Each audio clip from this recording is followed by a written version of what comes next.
Kia ora, talofa taloha ni. Matt Eagle from Wellington. Recently moved into a new home in Taita in Lower Hutt, so I'm still unpacking boxes while trying to unpack all of these tasks for the Masters. Let's tell you a bit about my place. I teach at Rongotai College, a boys' school by the airport in the eastern suburbs of Wellington. I was a student there in the late 70s, began teaching there in 1988, so this is my 31st year there. And I'm so glad to have been on study leave since March. While I've been waiting for the Masters to start, I've managed to buy a house and have run a 90th reunion for our Alumni Association. So I've been doing some pretty intense learning already this year.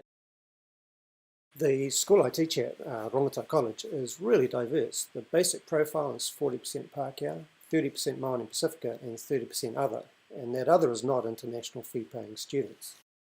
We're one of just a few schools in the city with a special needs unit, and over the past 30 years we've had students arrive from Cambodia, from the Middle East, Somalia, Ethiopia. A recent count had 43 different ethnicities in our student body. There are significant processes involved for those students and their families as they integrate into the school and the wider community, but after 5 years or so they become settled and they build their identity as Kiwi kids. I haven't travelled beyond the Pacific, but I really feel like I have as the world has arrived into my classroom over my teaching career. One feature of our school is how strong our Pacific identity is. We sing Samoan hymns in assembly, our boys can wear e whaitanga as dress uniform, and Pākehā students are comfortable performing in the poly group. I've led 2 school tours to Samoa and have produced 3 Wellington Polynesian festivals some years ago. I've lived with Pacific families for 35 years and 4 of my 5 children are of Samoan or Tokelauan descent. I hold an honorary Samoan Matai title, and last year I even managed to take up the challenge of dancing in the biannual National Tokelauan Sports and Cultural Festival. I even won an award. So all of that helps me to have a pretty solid handle on understanding Pacific cultures from a Pākehā perspective. And that's really enriched my life and, of course, my teaching over the years. Just quickly on some of the questions on my practice. What's changed since I completed the PGC? Well, on one hand, the answer is not enough. I've certainly been frustrated by the lack of change in my school in respect of many aspects of digital learning. But then again, I'm pleased I've continued to swim along in the digital river, navigating new rapids and enjoying stretches of calmly moving flat water where the students and the apps they use seem to be pulling together.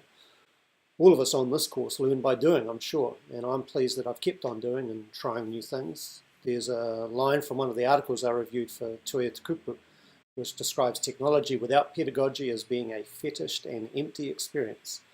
And I'm very glad that the PGC studies helped to embed a lot of the pedagogy to support the use of tech.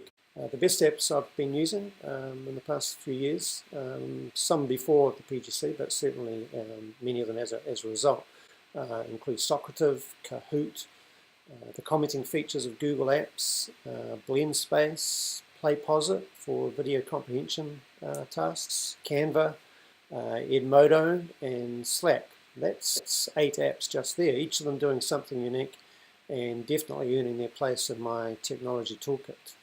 Well, time flies when you're having fun, I guess. I've enjoyed posting this intro video to my Masters teammates. I'm really looking forward to working with you and bouncing ideas around. There's a few more questions to respond to on my intent for this task, and I'll put those into another vlog. See you soon. Ka kite ana.